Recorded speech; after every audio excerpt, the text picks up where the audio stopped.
Oh, excusez-moi, je ne vous avais pas vu. Bonjour à tous chers explorateurs et bienvenue dans cette nouvelle vidéo. Je suis en train de préparer un voyage de quasiment une semaine en Espagne, en Ribagorza, une région d'Espagne qui est juste et qui cache en plus de nombreux villages abandonnés. Bon, entre nous, je vais pas vous cacher qu'il y a pas mal de rumeurs qui disent qu'il va y avoir un deuxième confinement. J'espère que ça va pas écourter mon voyage. Je vous emmène donc avec moi dans cette région d'Espagne à la découverte de nouveaux villages abandonnés. Mais avant de lancer l'introduction, je vous rappelle évidemment que vous pouvez vous abonner et cliquer sur la petite cloche juste en dessous de la vidéo. Ça vous permet d'être averti quand je sors une nouvelle vidéo. Vous pouvez également cliquer sur le bouton j'aime et surtout mettre un petit commentaire en dessous de la vidéo, ça me fait énormément plaisir à chaque fois. Et enfin, venez nous rejoindre sur Instagram, quentin.fenew. Je poste toutes mes photos des explorations dessus et surtout quand je suis dans des villages comme ça, j'essaie de faire des stories. Voilà, comme ça vous pouvez me suivre quasiment en direct lors de mes voyages où vous êtes au courant des vidéos qui vont sortir avant les autres. Donc rejoignez-nous sur Instagram. Bon et sinon, moi je crois que je suis fin prêt, donc je vais pouvoir y aller. Bienvenue chers explorateurs, dans ce nouvel épisode de Mondes oubliés.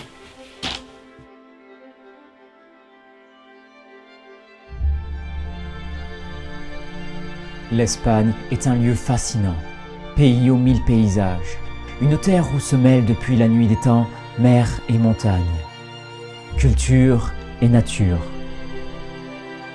Mais l'Espagne est également une terre d'histoire et qui a connu de nombreux bouleversements, particulièrement au XXe siècle. Exode rural, guerre civile, dictature, modernisation. Tout cela a transformé l'Espagne en un véritable cimetière, lieu de repos pour plus de 3000 villages abandonnés. Après un long travail de recherche et de cartographie, je pars avec mon matériel, été comme hiver, à la découverte de ces lieux, abandonnés de tous, témoins d'une autre époque et d'un mode de vie aujourd'hui presque disparu.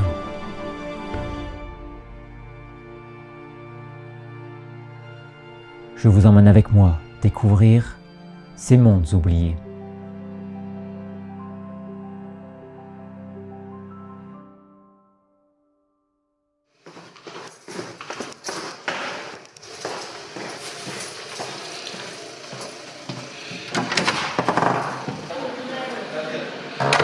Mon premier jour ici, je viens de me réveiller. On est donc à Graus. Il fait super beau. Normalement, ils avaient prévu pas terrible et il a l'air de faire un grand ciel bleu. Ce matin, qu'est-ce que je vais faire? Je vais aller à la mairie pour essayer de récupérer les clés d'une église d'un village. Un village abandonné, évidemment. Apparemment, l'église est fermée et on peut récupérer les clés à la mairie si elle est ouverte parce que l'Espagne vient ce matin de déclarer l'état d'urgence face au Covid.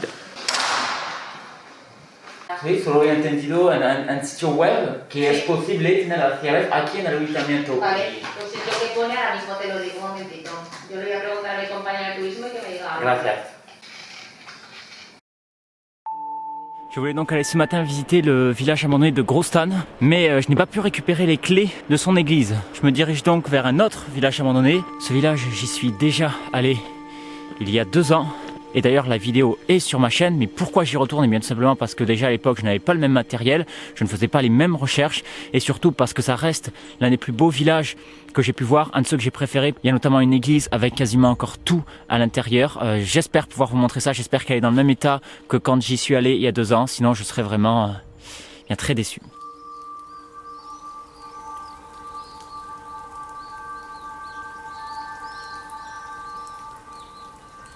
Ça y est, je me retrouve au milieu des anciens champs et j'aperçois enfin la première maison, première façade de Aguilar.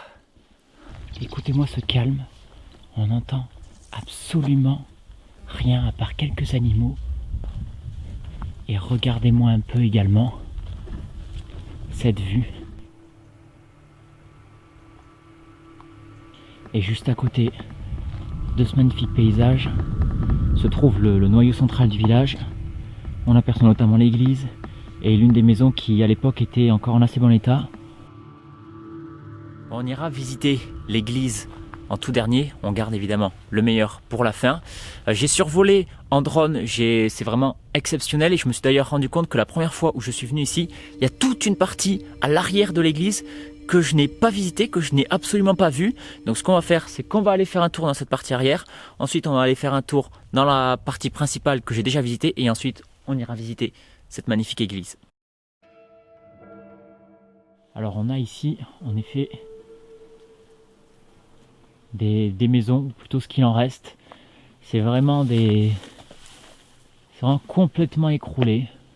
On a vraiment des forêts entières qui sont en train de pousser là où à l'époque il y avait probablement des rues, puisqu'on a une maison qui est juste ici. Alors c'était quand même une maison assez impressionnante, hein. On a une belle façade, mais malheureusement c'est une maison qui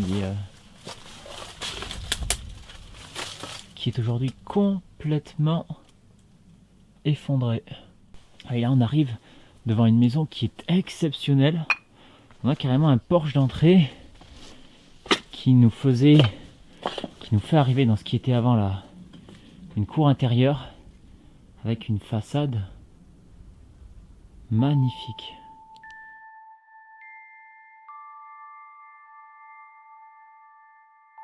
Malheureusement, je crains que ce ne soit, regardez, complètement effondré.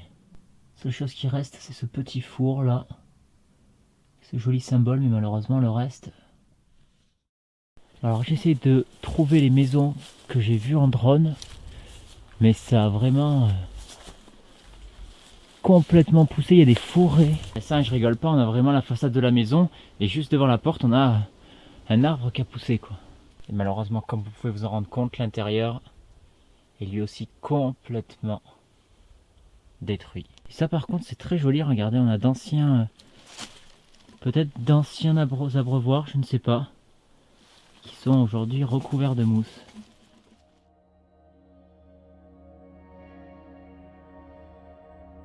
Bon, malheureusement dans la partie arrière du village, la plupart des rues sont complètement envahies par la végétation. C'est vraiment pas du tout praticable. C'est dommage parce que je pense qu'on loupe vraiment pas mal de maisons. Mais bon, on a quand même vu la Casa Cecilia qui était une des maisons vraiment les plus importantes du village. Et là je me dirige donc vers la partie principale. Donc je me trouve là, regardez, dans ce qui était la rue principale du village. Et regardez son état. Alors on peut encore marcher, mais les arbres sont en train de gagner la bataille sur les maisons. On aperçoit encore au fond ce qui reste de la cuisine avec une cheminée de cette couleur magnifique, mais allez, ce qu'on découvre sous les décombres, l'ancien four à pain. Et l'ancien four à pain qui explique du coup cette petite résurgence qui sort de la maison, qui était donc là pour faire cuire. Toutes les maisons sont vraiment construites sur le schéma typique des maisons montagnardes d'ici, hein, c'est-à-dire avec vraiment des grandes façades, des balcons qui sont en général orientés comme ici vers le soleil plein sud, et puis des maisons qui sont assez imposantes, hein, 2 voire 3 étages.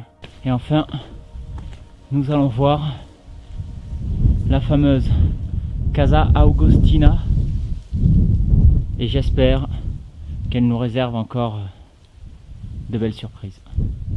Et une porte qui, j'espère, est ouverte.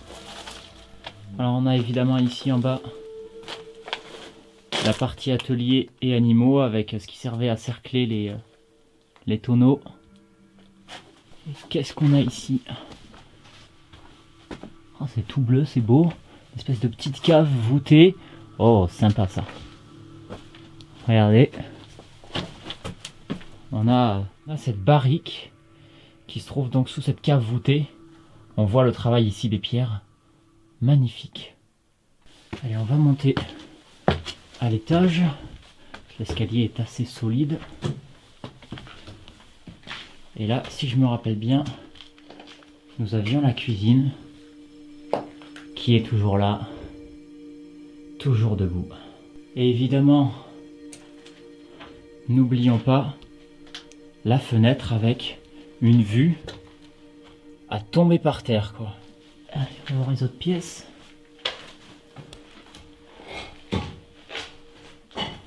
Ok, on était ici dans une espèce de petit salon avec une armoire et un coffre. Peut-être ici les chambres. C'est ça. Regardez.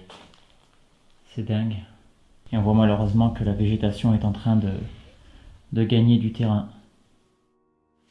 Vous avez vu le chemin que j'ai emprunté, c'était vraiment un tout petit chemin et qui est quand même assez long. Et comme vous pouvez vous en douter, eh bien aucune route n'est jamais arrivée ici. Aucune route ne veut dire évidemment pas d'eau courante, pas d'électricité, évidemment donc aucun service de base. Il y avait quand même une école, mais en 1969, cette dernière ferme. Et là, c'est la goutte d'eau qui fait déborder le vase. Il y a 3 importantes familles qui s'en vont du village et ensuite les autres suivent. En 1970 a lieu la dernière naissance et en 1975, la dernière famille qui habite encore ici décide de partir pour ne plus jamais revenir.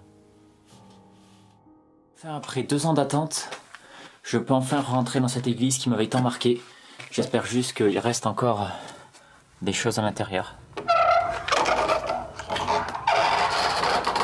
Waouh, c'est génial. Regardez-moi ça.